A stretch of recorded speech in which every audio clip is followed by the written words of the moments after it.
Уже везде керамогранит, но сейчас заказчица говорит, что вот в этот камин ей хочется сделать вот так вот от пола сделать короб, и чтобы керамогранит шел таким образом, вот все по прямой, больше ничего не было, но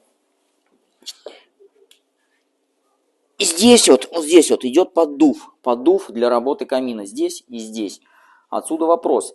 А есть ли какие-то декоративные планочки, что-то еще прикольное такое? Опять же, чтобы это было вставлено в керамограните, смотрелось симпатично.